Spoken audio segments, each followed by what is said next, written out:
வினை தீர்ப்பான் விநாயகர் என்பது நம் முன்னோர்களின் கூற்று.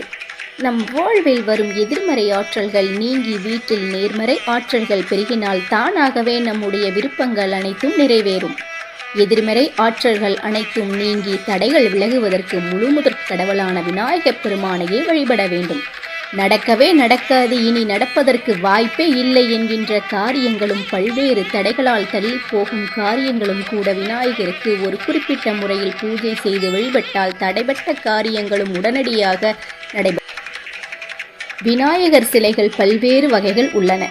வெட்டிவேர் விநாயகர், வெள்ளருக்கு விநாயகர், குபேர விநாயகர், பாதரச விநாயகர், நவதானிய விநாயகர், தேங்காய் விநாயகர், மரகத விநாயகர் முதலியன. வெட்டிவேர் விநாயகரை வழிபட்டால் கண் திஷ்டி நீங்கும் மற்றும் தீய சக்திகள் அண்டாது.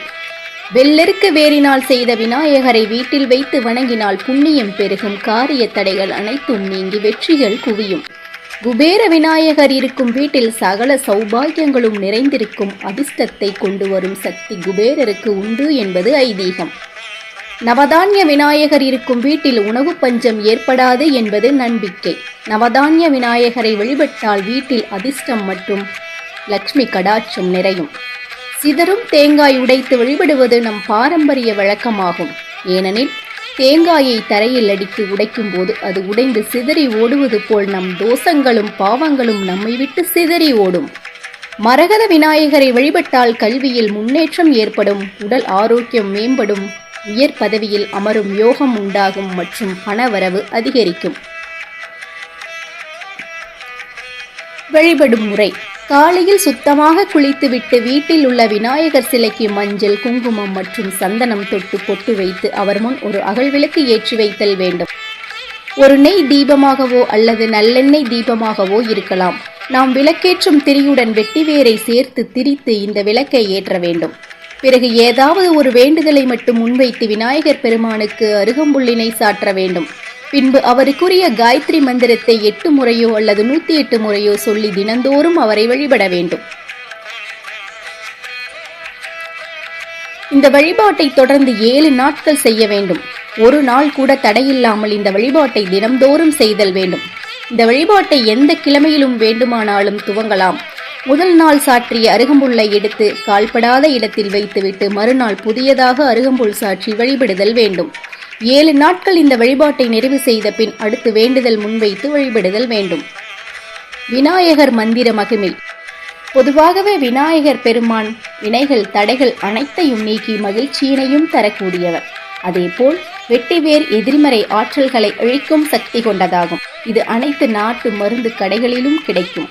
வெட்டிவேருடன் விநாயகருக்கு விருப்பமான அருகம்புல்லினையும் சாற்றி வழிபடுவதால் நம்முடைய வேண்டுதல்களானது 7 நாட்களிலேயே நிறைவேறும் என்பது நம்பிக்கை. விநாயகர் காயத்ரி மந்திரமானது நம் வாழ்வில் வரும் தடைகளையெல்லாம் நீக்கி நினைத்த காரியங்கள் அனைத்தும் நிறைவேற்றி தரக்கூடிய ஆற்றல் பெற்றதாகும். இந்த மந்திரத்தினை தினமும் 108 முறை காலை வேளையில் கூறி வழிபட்டு வந்தால் மிகப்பெரிய மாற்றங்கள் வாழ்வில் நிகழ்வதை காண முடியும். வீட்டில் விநாயகர் சிலை வைக்கும் முறை: முழுமுதற் கடவுளான விநாயகப் பெருமான் தடைகளை நீக்கி வெற்றியையும் அதிர்ஷ்டத்தையும் செல்வ வளத்தையும் தரக்கூடியவர் என்பது அனைவருக்கும் தெரிந்ததே. விநாயகரை வழிபட்டால் எப்படிப்பட்ட துன்பமும் தோஷமும் விலகி சென்றுவிடும். இதனால் பலர் வீடுகளிலும் வீட்டு வாசலிலும் விநாயகர் சிலைகள் வைத்திருப்பார்கள். கண்திஷ்டி உள்ளிட்ட பல்வேறு காரணங்களுக்காக வீட்டில் விநாயகர் சிலைகளை வைக்கிறார்கள். ஆனால் பலருக்கும் விநாயகர் சிலையை வைக்க வேண்டிய சரியான முறை எது என்பது இன்னும் சரியாக தெரியவில்லை. விநாயகர் சிலையை சரியான இடத்தில் வைத்தால் மட்டுமே எந்த காரணத்திற்காக அதை வைத்தீர்களோ அந்த பலன் கிடைக்கும்.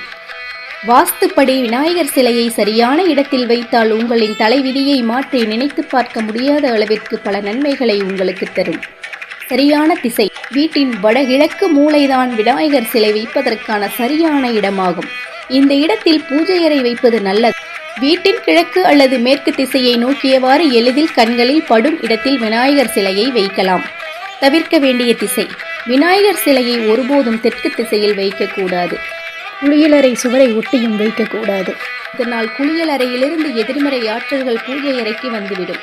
உங்கள் வீட்டு படிக்கட்டிற்கு கீழாகவும் விநாயகர் சிலையை வைக்கக்கூடாது. ஏனென்றால் அனைவரும் நடந்து செல்லும் இடம் என்பதால் விநாயகரின் தலையில் மிதித்துக் கொண்டு நடப்பது போலாகிவிடும். படுக்கையறையில் விநாயகர் சிலையோ படமோ வைப்பது சரியானது அல்ல. வேறு வழியில்லை என்றால் அறையின் வடகிழக்கு மூலையில் வைத்து உங்களின் கால்களானது விநாயகர் சிலை இருக்கும் திசையை நோக்கி இல்லாமல் பார்த்து கொள்வது அவசியம். சூரியன் முதலாய் 9 கிரகமும் பலவித குணங்களை கொண்டிருக்கும். எங்கள் கற்பக கருவில் அவை வரும்போது ஒன்றாய் சேர்ந்து பலனளிக்கும். நவகிரக நாயகன் கணபதியே, அவன் திருவடி பணிந்தால் துயர் இல்லையே. விநாயகப் பெருமானை வழிபட்டால் நம் கஷ்டங்கள் எல்லாம் நீங்கும், நம் வாழ்வில் வளம் பெறலாம்.